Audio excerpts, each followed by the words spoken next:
11 दिसंबर को नई दिल्ली के रामलीला मैदान में देशव्यापी आंदोलन से जैन समाज की आवाज संसद तक पहुंचनी चाहिए।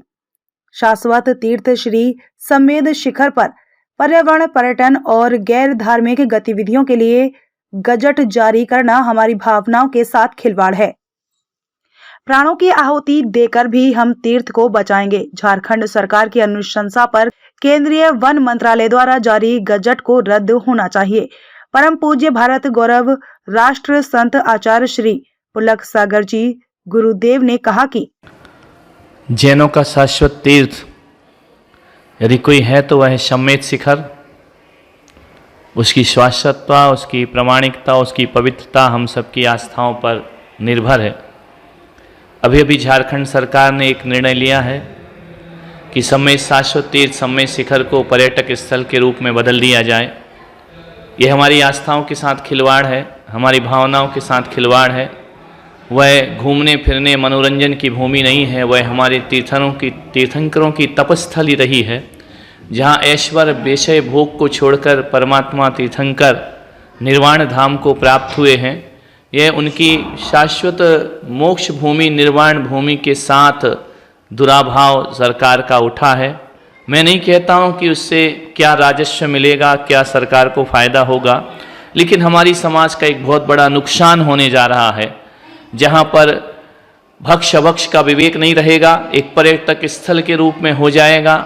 आम लोग भी वहाँ पर जाएंगे। अभी अभी कुछ दिनों पहले घटना घटी थी समेध शिखर पर, किस तरह से खुलेआम शराब पी गई, नाच किए गए। यह हमारी पवित्रताओं के साथ बहुत बड़ा खिलवाड़ है। मैं सकल जैन समाज को आग्रह करता हूँ कि इस तीर्थ की रक्षा के लिए प्राणपण भी देना पड़े तो हमें अग्रणी रहना चाहिए।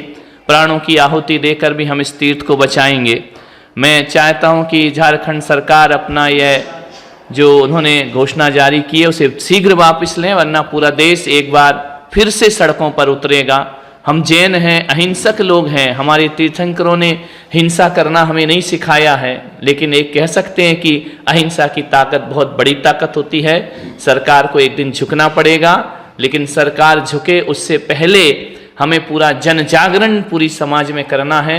हमें अपने पंथों को छोड़कर, हटाग्रहों को छोड़कर, पंथवाद और साधुवाद को छोड़कर के, चाहे श्वेतांबर हों, चाहे दिगंबर हों, स्थानक हों, तेरा पंथ हों, कोई भी संप्रदाय के लोग हों, इस तीर्थ के लिए अपने आप को समर्पित करें। इस तीर्थ की अस्मिता को बचाएं, इसकी पवित्रता को बचाएं। 11 दिसंबर को एक देशव्यापी आंदोलन और एक शांति प्रिय आंदोलन दिल्ली के रामलीला मैदान से होने जा रहा है। वहाँ से आवाज़ उठना चाहिए और संसद तक यह आवाज़ पहुँचना चाहिए, झारखंड तक यह आवाज़ पहुँचना चाहिए। ये जैनों की आवाज़ है। जैन समाज भले छोटा हो, लेकिन देश की बहुत बड़ी ताकत जैन समाज है। मैं आग्रह करता हूं कि हर जैनों को अपने तीर्थ के प्रति गर्व महसूस होना चाहिए, फक्र महसूस होना चाहिए। हमारा यह गर्व, हमारा यह गौरव वही समेध शिखर को बचा सकता है। सभी लोग एकत्रित होकर के रामलीला मैदान में पहुंचे। मेरा सबको आशीर्वाद है और पूर्ण अनुमोदना है उस तीर्थ की पवित्रता और उस तीर्थ के संरक्षण के लिए।